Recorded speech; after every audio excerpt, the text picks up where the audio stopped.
The watch was old, older than the ship, older than the war that hadn't started yet. Admiral Idris Marin held it under the pale cabin light and rubbed the glass face with her thumb. It had belonged to her grandmother, who had fought in the last war humans ever fought against each other. That was a long time ago. 300 years, give or take. She set the watch on the table and looked out the viewport. Stars. Millions of them. Cold and quiet, the way she liked things. Her ship, the Prometheus, hung in orbit above a dead moon at the edge of human space. It was classified as a defense platform. That was the official word. Defense platform, not a warship. The Galactic Council did not allow humans to have warships.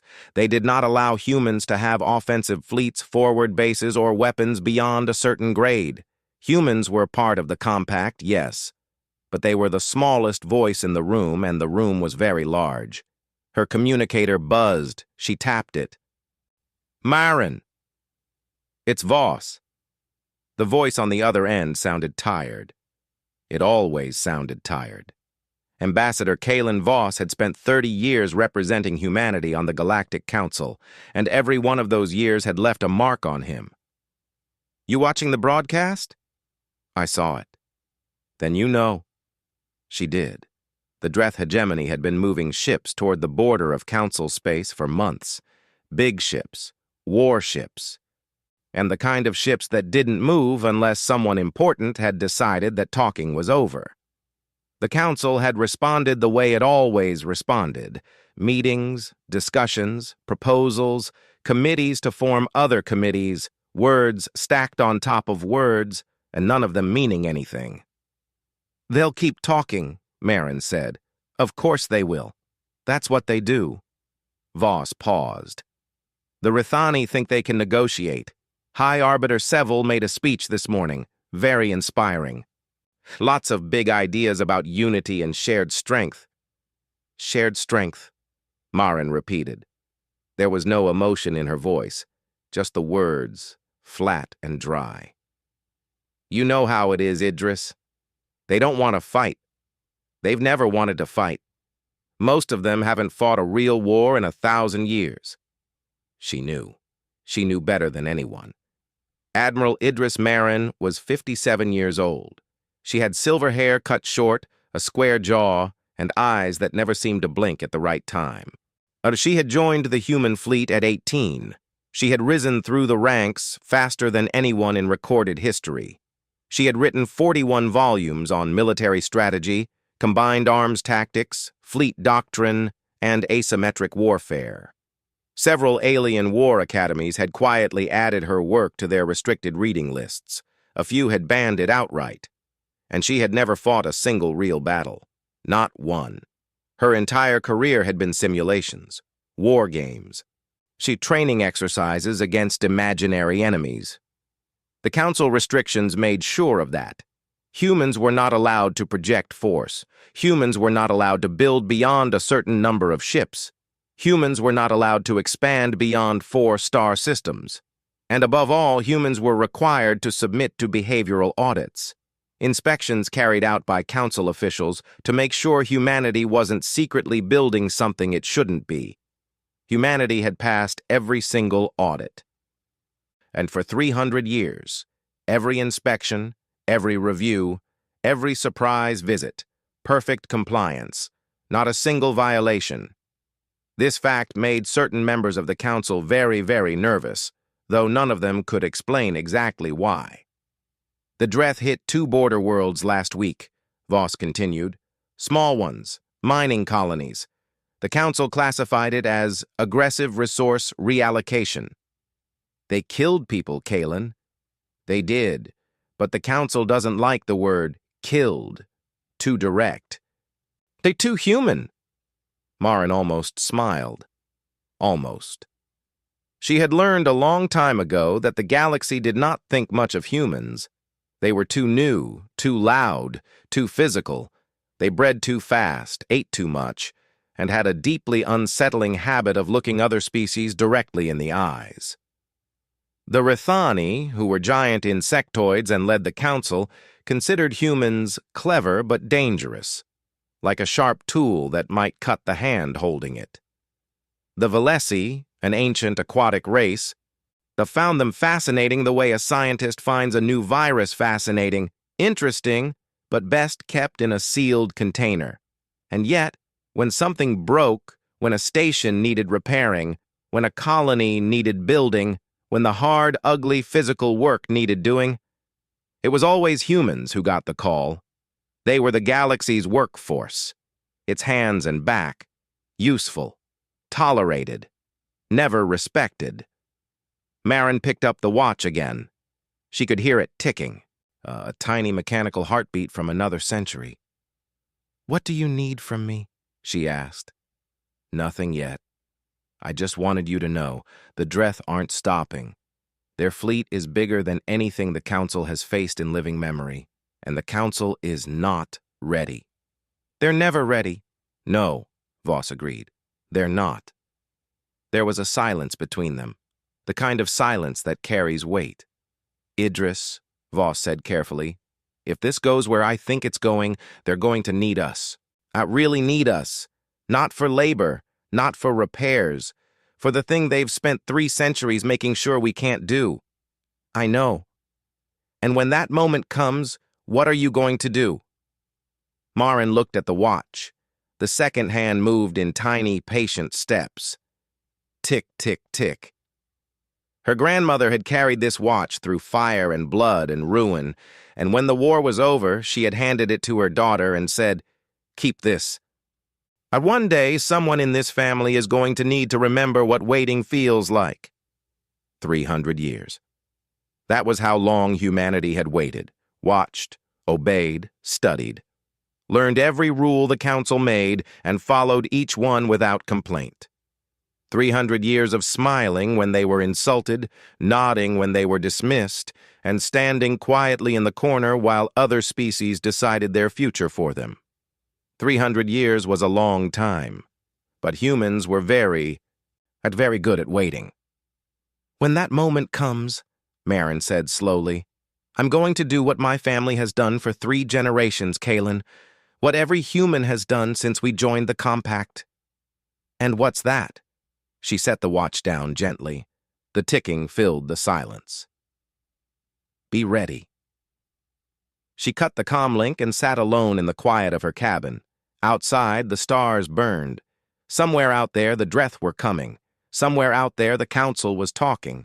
And here, and on a ship that was not supposed to be a warship, surrounded by a crew that was not supposed to be soldiers, the most dangerous woman in the galaxy sat in the dark and waited. She had been waiting her whole life. A little longer wouldn't hurt. The Grand Forum of the Galactic Council was the largest enclosed space ever built by any known species. It sat at the heart of Ethira Prime, a station the size of a small moon, and it could hold representatives from over 600 worlds. Today, it held panic.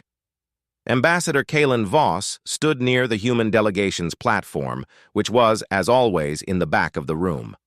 The smallest platform, the lowest seat. He had spent 30 years standing on it, and he had long stopped caring about the insult. Today, he had other things on his mind. The holographic display at the center of the forum showed the damage. 2 Council border worlds, gone, burned from orbit, a major trade hub, shattered. The Dreth hegemony had struck fast and without warning, and the death toll was still climbing. 14 million dead in the first wave. The number would grow. Around the forum, species were shouting. The Rithani delegation clicked their jaws in rapid, nervous patterns. The Velesi ambassador floated in her water tank and said nothing, her massive eyes reflecting the destruction on the display. Smaller species huddled together. Some were already talking about evacuation, about running. On High Arbiter Seville stood at the center podium and raised his 4 arms for silence. He was tall, even for a Rithani. His exoskeleton was dark and polished, and his voice carried the deep, buzzing authority of a species that had led the Council for 2,000 years. "We will have order," he said. "We will have calm." There was neither. Voss watched the chaos with the patience of a man who had expected it. He had warned them. For years he had warned them. And the Dreth were not interested in trade agreements. The Dreth were not interested in cultural exchange. The Dreth were an empire that grew by eating everything around it, and they had been hungry for a long time. Nobody had listened. Humans were not the species you listened to. Humans were the species you sent to fix the plumbing. A Tessic liaison officer approached him. She was young, with soft fur the color of copper and large, dark eyes that seemed to take in everything at once. And her name was Yumara, and she had been assigned as the Council's official observer for the human fleet. She was supposed to make sure the humans behaved. "Ambassador," she said quietly, "the High Arbiter is calling for proposals." "I know. The Rythani want to negotiate with the Dreth. The Valesi are suggesting a withdrawal from the border territories. Give the Dreth what they want and hope they stop." "They won't stop." Yumara looked at him. She was an empath. But her species could feel the emotions of those around them, and right now, the Forum was drowning in fear. But from Voss, she felt something different, something hard and still, like a stone at the bottom of a river. "You're going to speak," she said. It wasn't a question. "Yes. What are you going to say?" Voss straightened his jacket. It was a simple jacket, human-made. No decorations, no symbols of rank, just clean lines and dark fabric. He had worn fancier things in the past, and when he still believed that looking the part mattered, he had stopped believing that a long time ago. "The truth," he said.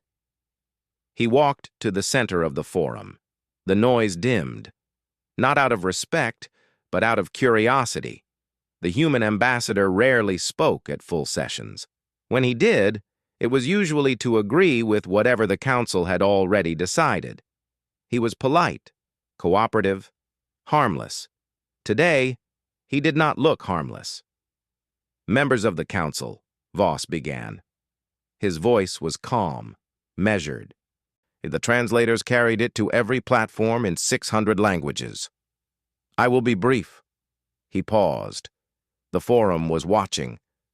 For 300 years, humanity has honored every restriction this council has placed upon us. Every limit on our fleets, every cap on our colonies, every audit, every inspection, every rule. We have complied, fully, completely, without exception. He let that sit. In that time, we have watched this council face 17 border conflicts, 4 major piracy campaigns, and 2 attempted genocides. In each case, we offered to help. In each case, we were told to stay in our place. And we did.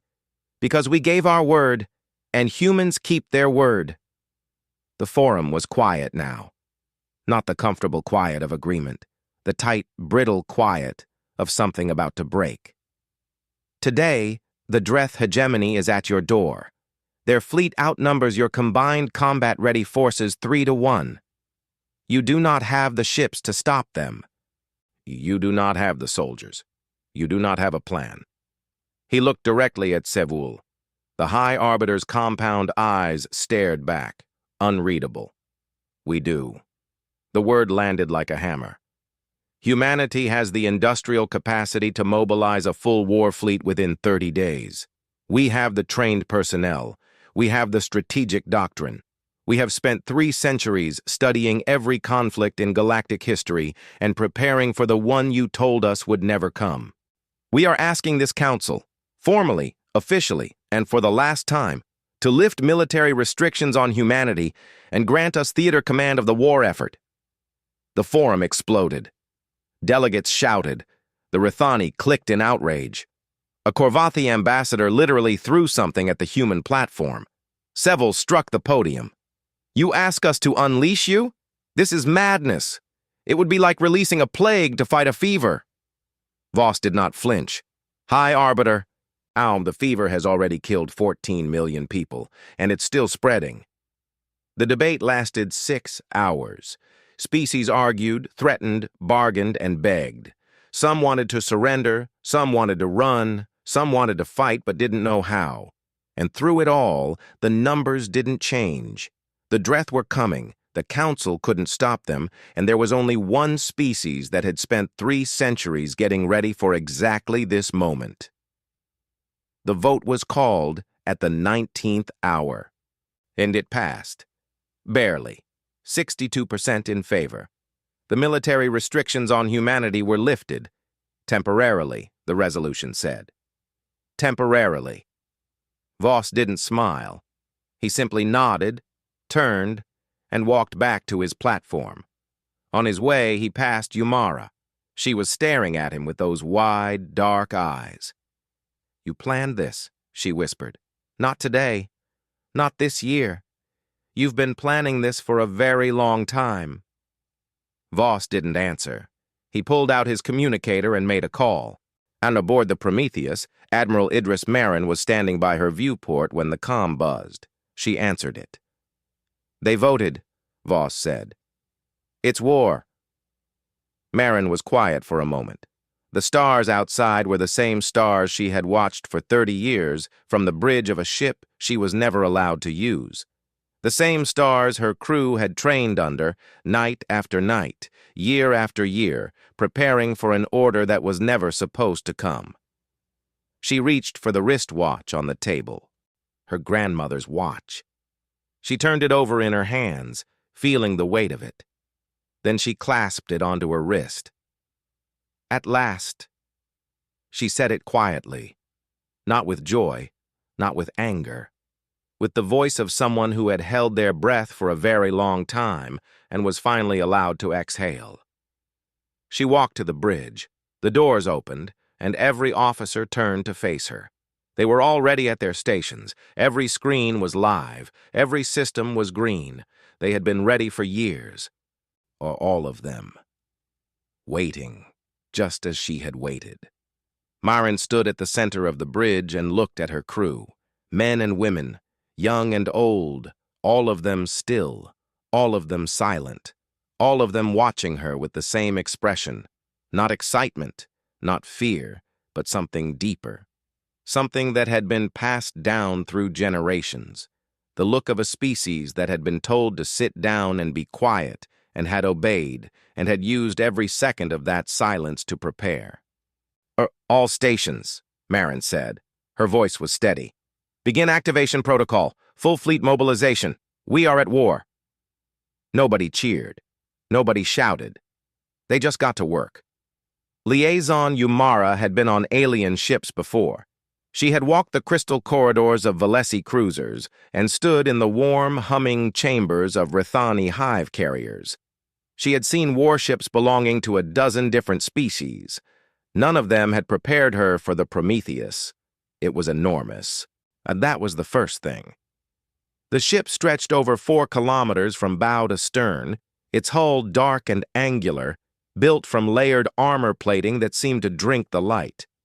Officially, the Galactic Council had classified it as a defense platform, a stationary installation, not a warship. But there was nothing stationary about the Prometheus. It moved with the silence of a predator, and every surface, every corridor, and every bolt and beam had been designed with one purpose that nobody was supposed to talk about. War. Yumara felt it the moment she stepped on board. She was an empath. She could feel the emotional currents of the beings around her, and what she felt on this ship was unlike anything she had experienced. There was no fear, no chaos, no confusion. The crew of the Prometheus moved through the corridors with a calm, focused energy that reminded her of water flowing downhill. Natural, inevitable, unstoppable. A young officer met her at the docking bay. He was polite. He smiled. He showed her to her quarters and offered her tea, which was apparently a human tradition when greeting guests. The tea was warm and slightly bitter, and Yumara held the cup in both hands and tried to understand why everything on this ship made her fur stand on end. She found Admiral Marin on the command deck an hour later. The command deck of the Prometheus was a wide, A circular room with a ceiling of reinforced glass that showed the stars above. Dozens of officers sat at stations arranged in concentric rings, their screens glowing with data. At the center stood Marin, her silver hair catching the light, her hands clasped behind her back. She was watching a map.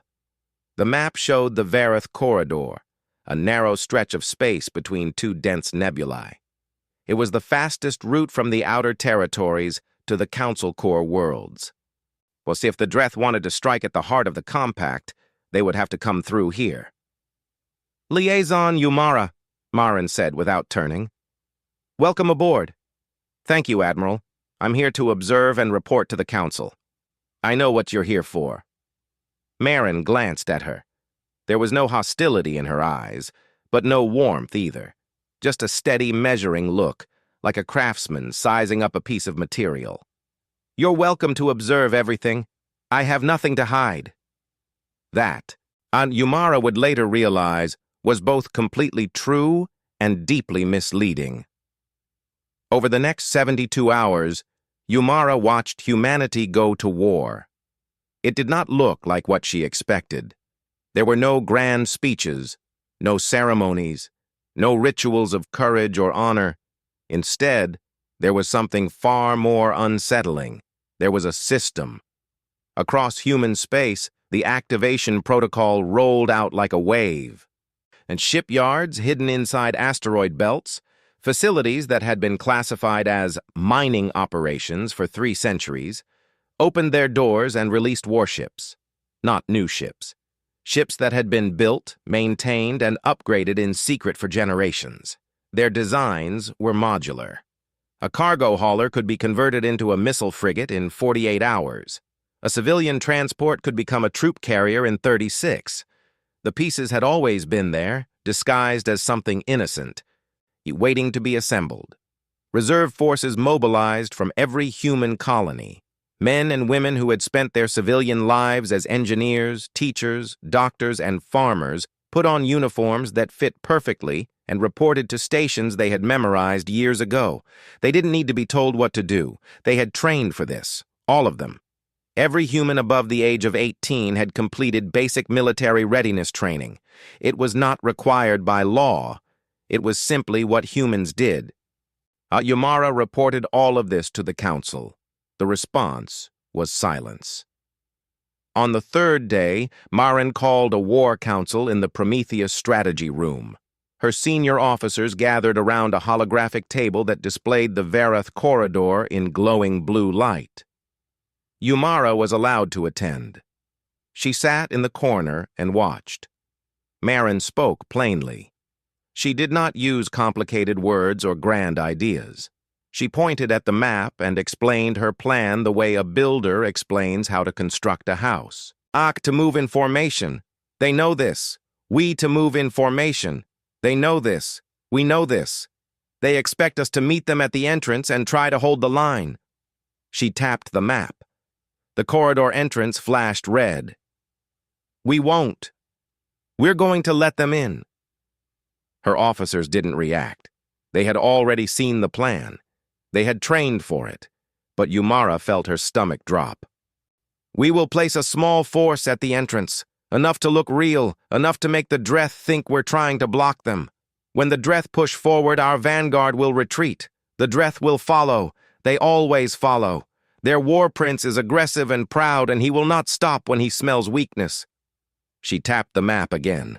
Dozens of small points appeared along the walls of the corridor, hidden inside the nebulae. Gravity mines, 312 of them. I placed over the last 2 weeks. When the Dreth fleet reaches the midpoint, we activate them. The mines will warp local space just enough to pull their formation apart. At the same time, signal jammers will cut their communications. Their fleet will be fragmented into isolated groups, unable to talk to each other, unable to coordinate. She looked around the table. And then we hunt them. More points appeared on the map. Small, fast icons moving in tight groups. Wolf packs. and independent squadrons of 5 to 8 ships each, designed to strike hard, move fast, and disappear before the enemy could respond. Each wolf pack operates on its own authority. No waiting for orders, no central command during the engagement. Every captain knows the doctrine. Every crew has run this scenario 1,000 times. We hit them in the dark, and we don't stop until it's over. One of the alien observers, a Corvati military attaché, raised a trembling hand. "Admiral, this is not a battle plan. This is an ambush, a slaughter." Marin looked at him. "Yes," she said simply. "It is." The room was quiet after that. Later, Yumara found Marin alone on the observation deck. The Admiral was standing by the glass, looking out at the stars, the wristwatch glinting on her arm. Yumara had a question. It had been building inside her since she boarded the ship, growing heavier with every hour, and she couldn't hold it any longer. "Admiral," she said. "Why?" Marin turned. "Your species was restricted for 300 years. You were told you would never fight. You were told there would never be a war, and yet you spent all that time preparing for one. You built hidden shipyards. You trained your entire population. You wrote battle plans for enemies you had never met." Yumara's voice was shaking. "Why would you do that?" Marin studied her for a long moment. Outside, near the nebula that formed the wall of the Verath corridor, glowed softly in shades of purple and gold. "Because someone always starts one," Marin said. Yumara stared at her. She reached out with her empathic senses, searching for something: arrogance, madness, bloodlust, anything that would explain the calm certainty in this woman's voice. She found none of it. What she found was something old and deep and quiet. It was the feeling of someone who had studied history, all of it, every war and every peace, and had come to a conclusion so simple it was almost sad. Peace doesn't last. It never does, and the ones who survive are the ones who are ready when it ends. "The Dreth fleet will enter the corridor within 48 hours, Marin said, turning back to the stars. "You should get some rest, liaison." Yumara didn't rest. She sat in her quarters and stared at the wall and tried to understand the feeling that was crawling up her spine. It wasn't fear. Not exactly. And it was the realization that she was sitting inside the jaws of a trap that had taken 300 years to build, and the jaws were about to close. War Prince Draven Sok stood on the bridge of his flagship, the Burning Throne, and watched the corridor open before him like a dark mouth. His fleet stretched behind him in a formation that had crushed 11 species. 4,200 warships, the largest armada the Dreth hegemony had ever assembled. He was not worried. The council was weak. He had known this for years. Their species were old and tired, more interested in trade routes and cultural exchanges than in power. They had grown fat on centuries of peace, and fat things were easy to eat. The humans were a curiosity. He had read the intelligence reports, a young species, restricted and leashed by the council. They had been given permission to fight, apparently. Sok found this amusing. Giving a pet permission to bite did not make it a predator. His scouts had reported a small human force at the entrance to the Verath corridor. Perhaps 200 ships, a token defense, barely worth slowing down for. "Full advance," Sok ordered. "Crush them and continue." The Dreth fleet surged forward. On the bridge of the Prometheus, Admiral Marin watched the enemy approach on the holographic display. 4,000 red dots moving in a tight, disciplined formation. She felt nothing. No fear. No excitement. So 200 human ships opened fire. The 200 human ships opened fire. The exchange was brief and violent. Human weapons hit hard, harder than the Dreth expected, but the numbers were overwhelming. After 12 minutes, the human vanguard began to pull back, leaving behind a scatter of debris and burning hulls. Sok watched the retreat and smiled. His jaw was wide, lined with rows of flat, grinding teeth, and when he smiled, It looked like a door opening into something dark. "They run," he said. "Pursue." His fleet pushed deeper into the corridor. The nebulae on either side glowed faintly, their gases swirling in slow, silent patterns. The corridor was narrow enough that the Dreth fleet had to stretch into a long column, but Sok was not concerned. There was nothing in here. His scouts had confirmed it. His scouts were wrong. But Marin watched the red dots pass the midpoint. She let them go a little further, a little more. She wanted them deep. She wanted them committed. "Now," she said. 312 gravity mines activated at once. The effect was immediate and catastrophic. Local space warped. Not enough to destroy ships, but enough to pull them. The carefully maintained Dreth formation came apart like a rope unraveling. Ships that had been flying in tight columns were suddenly dragged sideways, forward, while backward, scattered by invisible hands. Captains fired their engines to compensate and collided with each other. The formation broke into dozens of clusters, some with hundreds of ships, some with only a handful. Then the jammers hit. Every Dreth communication channel went dead at the same time. Fleet-wide command networks collapsed. Ship-to-ship links filled with static. 4,000 warships were suddenly blind and deaf, each one isolated in a pocket of silence. On the burning throne, that alarm screamed. Sok gripped his command chair as the ship lurched sideways.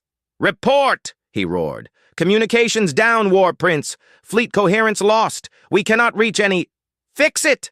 We are trying! The interference it is everywhere, War Prince. It is in every frequency." Sok stared at the tactical display. His fleet, his beautiful fleet, was scattered across the corridor like seeds thrown by a careless hand. He could see them, but he could not talk to them. And he could not command them. And then, in the silence, the wolves came. They came from inside the nebulae, small squadrons of 5 to 8 ships each, moving fast and hitting hard. They appeared on the edges of the scattered Dreth clusters, fired concentrated volleys into the weakest points, and vanished back into the gas clouds before the Dreth could return fire. Each wolf pack moved independently, choosing its own targets, adapting to what it found. There was no central command giving orders, and there didn't need to be. Every captain knew the plan. Every crew had rehearsed this 1,000 times. Yumara stood on the Prometheus bridge and watched the battle unfold. The holographic display showed it all, red dots flickering and dying, blue dots weaving between them like sharks in dark water. She was shaking. She was an empath. She could feel every person on the bridge around her. She had expected to feel rage, the hot and bloody excitement of battle. She had expected the wild, savage emotions that she had felt on Dreth ships and Rithani hive carriers when they went to war. She felt none of that. What she felt from the crew of the Prometheus was focus. Cold, clear, absolute focus. The kind of concentration she had only ever felt from surgeons and master craftsmen. These people were not angry. They were not afraid. They were not excited. They were doing a job they had trained for their entire lives. And then they were doing it with the calm precision of someone threading a needle. It was the most terrifying thing she had ever felt. The battle lasted 11 hours. 11 hours of wolf packs tearing through scattered Dreth formations. 11 hours of isolated Dreth captains making desperate decisions without guidance, some trying to fight, some trying to flee, some trying to regroup, all of them failing. The human wolf packs never gave them time. Every time a Dreth cluster started to reorganize, that another squadron appeared from the nebula and broke it apart again. Sok fought. He was a warrior, whatever else he was, and he fought with everything he had. He rallied the ships closest to the burning throne and formed a defensive sphere. He sent boarding parties to try to capture the jamming equipment. He fired blindly into the nebulae, hoping to hit something. None of it worked. 6 hours in, he ordered a retreat. The remains of his fleet turned toward the corridor entrance, the engines at full burn. They found it closed. A second human fleet, ships that had been hiding in deep space with their systems powered down, completely invisible, had moved into position behind the Dreth while the battle raged. The exit was sealed. There was nowhere to go. Sok stood on his bridge and stared at the display. His fleet of 4,200 ships had been reduced to less than 1,400, and the number was still falling. The humans had lost 34 ships to 34. He did not understand. He had conquered 11 species. He had fought enemies with greater numbers, greater technology, greater will. He had always won because the Dreth were fierce and strong and unafraid. But the humans were not fighting with fierceness. They were not fighting with strength. They were fighting with something else entirely, something he did not have a word for. It was patience. It was 300 years of patience, compressed into 11 hours of violence. The burning throne took a hit that killed its main engines, then another that took its weapons, then another that opened the hull on 3 decks. The ship drifted, burning, crippled. A human voice came through on an open channel, the first communication of the entire battle. "Dreth flagship, this is Admiral Marin of the human vessel Prometheus. Your fleet is destroyed. Your ship is disabled. You will power down all remaining systems and prepare for boarding. Or you will be treated according to the laws of war. You have my word." Sok stared at the speaker. His bridge was filled with smoke and the groans of the wounded. Around him, the wreckage of his fleet tumbled slowly through the corridor, spinning in the faint light of distant stars. "Why?" he rasped. "Why did you not destroy me?" There was a pause. Then Marin's voice, calm and flat as ever. "Because I want you to go home, War Prince. I want you to tell them what happened here." The channel closed. On Ethera Prime, the Galactic Council received the after-action report 6 hours later. High Arbiter Seville read it at his podium. He read the numbers. He read them again. He read them a third time. The forum was silent. 600 species, and not one of them made a sound. 2,800 Dreth warships destroyed, the largest military defeat in recorded galactic history. It inflicted by a species that hadn't been allowed to fight for 3 centuries. Seville set down the report. His hands, all 4 of them, were trembling. He had called them a plague. He was beginning to think he had been right. The war lasted 93 days. After the Battle of the Vareth Corridor, the Dreth hegemony tried to regroup. They pulled their remaining forces back to their home territories and fortified their border worlds. They built new defense lines. Yet they called up every reserve, every militia, every armed transport they had. It didn't matter. Admiral Marin moved through Dreth space like water through sand. Her campaign was not a series of battles. It was a dismantling. She didn't smash the Dreth defenses head-on. She went around them, behind them, through the gaps they didn't know they had. Her intelligence was perfect. She knew where every Dreth ship was, where every supply line ran, where every command center sat. She struck military targets with a precision so exact that the civilian populations on Dreth worlds barely knew a war was happening until it was over. This terrified the Galactic Council almost as much as the battle had, because it meant humanity's intelligence network was deeper than anyone had imagined. For 300 years, while the Council had been watching the humans had been watching everyone else. They had mapped every power in the galaxy. They had studied every fleet, every doctrine, every supply chain. They had done it quietly, patiently, and thoroughly, and they had never said a word. The Dreth military infrastructure collapsed in pieces. Shipyards went dark, communication hubs were captured or destroyed.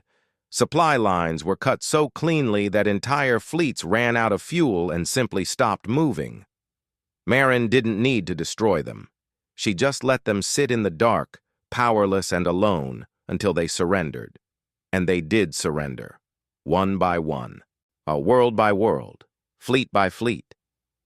The Dreth were warriors. But warriors need supply lines and command structures and the belief that fighting will change something. Marin took all three away from them, with the calm, methodical efficiency of someone cleaning a house. On the 93rd day, War Prince Draven Sok walked into the Grand Forum of the Galactic Council on Ethera Prime and delivered the unconditional surrender of the Dreth hegemony. He looked older. His scales, at once dark and polished, were dull. One of his arms hung in a sling. He walked slowly, and his eyes moved around the forum with the look of an animal that had been caught in something it still didn't fully understand. He placed the surrender document on the central podium, said nothing, and walked out. No one stopped him. No one spoke to him. He had been the most feared warlord in the galaxy 3 months ago. Now he was a footnote. The forum was quiet for a long time after he left. Then High Arbiter Seville stood and addressed the council. His voice was steady, but Yumara, sitting in the observer gallery, could feel the tension beneath it. The fear, the careful, calculated fear of someone who had just watched the balance of power shift beneath his feet and was trying very hard not to fall. "The war is concluded," Seville said. "The Dreth threat has been neutralized. The Council owes a debt of gratitude to the human forces for their contribution to this effort." Contribution? Yumara almost laughed. The humans hadn't contributed to the war. They had fought the entire thing, start to finish, almost single-handedly. Calling it a contribution was like calling the ocean a glass of water. "It is now time," Seville continued, "to discuss the restoration of normal protocols. The emergency measures granted to humanity were temporary in nature. With the war concluded, it is appropriate that we return to the established framework of the compact."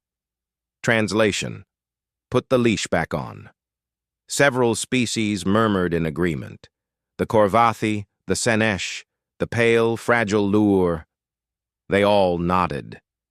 The war was over. The danger had passed. Things could go back to normal. Humans could go back to their corner. The galaxy could go back to pretending that everything was fine. And then the doors of the forum opened, and Admiral Idris Marin walked in. When she had never set foot in the Grand Forum before. In 30 years of service, she had never been invited, and she had never asked. She was a soldier, not a diplomat. But today, she was both, and the forum knew it. She wore her full-dress uniform. Dark fabric, clean lines, no decorations, except a single row of service bars on her chest and the old wristwatch on her arm. Behind her walked 6 of her senior officers, men and women who had commanded the wolf packs in the corridor, and who had led the advance through Dreth space, who had won a war in 3 months that the Council couldn't have won in 3 centuries. They walked to the center of the forum. Marin stopped at the podium and looked up at the assembled representatives of 600 worlds. She didn't smile. She didn't frown. Her face was as calm and still as it had been on the bridge of the Prometheus when the first shots were fired. "High Arbiter," she said, "members of the Council, thank you for the opportunity to speak." Seville looked down at her from his elevated platform. "Admiral Marin, the Council acknowledges your service. If you have come to accept our gratitude—" "I haven't." The word cut through the forum like a blade. Seville stopped. The murmuring stopped. Everything stopped. "I've come to present humanity's terms," Marin said. Silence. Not the respectful silence of attention, and the shocked silence of a room full of people who had never heard a human use the word terms before. Marin spoke clearly, in the same plain, direct voice she used for everything. No drama, no speeches, just facts. First, all military restrictions on humanity are permanently lifted. Not temporarily, not conditionally, permanently. Second, humanity will take a permanent seat on the Council Security Directorate with full voting authority. Third, The behavioral audits end. Today. No more inspections. No more reviews. No more council officials walking through our ships and our cities and our homes to make sure we're behaving ourselves. Fourth, in exchange, humanity will extend its defense commitment to any compact member that requests it.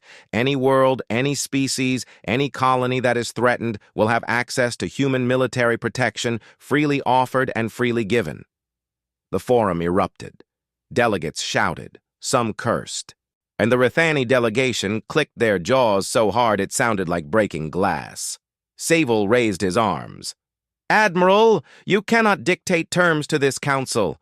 You are a member of the Compact. You serve at the pleasure of High Arbiter. Marin's voice was not loud. She did not shout. She did not raise her hand or pound the podium. She simply spoke, and the forum went quiet, because when Idris Marin spoke, people listened. They had learned to.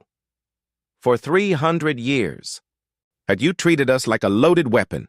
You locked us in a box and told us to be quiet, and you prayed every night that you would never need to open that box, and we accepted it. We sat in the dark and we waited, and we did not complain, because we understood. We were new. We were strange. You were afraid. She paused. Her eyes moved across the forum, touching every platform, every delegate, every face. But we just saved your compact. We fought your war. We bled for species that spent 3 centuries looking down on us. And we did it in 93 days, with 34 ships lost, while your combined fleets sat in port and watched. She looked directly at Seville. You can accept us as equals. You can take our hand and let us stand beside you, not behind you. You can let us help build something worth protecting. She paused again. The watch ticked on her wrist. The whole forum could hear it in the silence. Just so you can find out what happens when we stop being polite. She said it without malice, without threat, without anger. She said it the way someone states a fact. The sky is blue. Water is wet. And if you cage a species for 300 years and then refuse to set them free after they save your life, there will be consequences. The forum voted. It was not close this time. Species that had argued against lifting restrictions 3 months ago now voted in favor without hesitation, and the Valesi were first. Then the Tessic. Then the Corvati, who had thrown things at the human platform during the first vote. One by one, they said yes. The terms passed with 89% approval. Marin nodded once. She turned and walked out of the forum the same way she had walked in, calmly, quietly, without looking back. Yumara was waiting outside. The young Tessic liaison had watched the entire session from the gallery, and she had felt everything. The fear of the council, the quiet steel of the humans, the slow tectonic shift of a galaxy realizing that the species it had kept in a cage was not a pet. It was something else entirely. Admiral, she said, is it over? Marin stopped. She looked at the viewport at the end of the corridor. Stars. The same stars she had watched from the bridge of the Prometheus. The same stars her grandmother had looked up at from a battlefield on Earth 300 years ago, with the same watch on her wrist. As she unclasped the watch, held it in her hand, felt it tick. It's never over, Yumara. She said it gently, almost warmly. There will always be another Dreth, another threat, another war. That's the lesson my grandmother taught me, and her grandmother taught her. She looked at the young liaison. For the first time since Yumara had met her, something softened in the Admiral's eyes. Not weakness, not vulnerability, just the quiet kindness of someone who has seen the truth about the universe and chosen to face it anyway. But for the first time in 300 years, we get to face what's coming as ourselves. Not as something you keep in a box, not as something you're afraid of, as partners, as equals. She clasped the watch back onto her wrist. That's enough for now. She walked away. Her boots echoed in the corridor, steady and even, like a heartbeat, like a ticking clock. Now Yumara watched her go and felt something she had never felt before in all her years as an empath. It wasn't fear, it wasn't awe. It was the strange, complicated, deeply unsettling feeling of safety. The feeling of standing next to something powerful and knowing, truly knowing, that it chose to protect rather than destroy. She wasn't sure what to call it. Later, she would learn that humans had a word for it. They called it trust. Far away, the Prometheus turned its bow toward open space. Its crew was at their stations. Its engines hummed. Its hull was scarred from battle, and its corridors still smelled of smoke and sweat and coffee. It was not a defense platform. It had never been a defense platform. It was a warship crewed by a species that had waited 300 years for permission to be what it was. And now, finally, it was free. The stars stretched out before it, endless and bright, and the Prometheus moved forward into the dark, not hiding, not waiting, not asking for permission, just moving, the way humans always had, the way they always would, forward,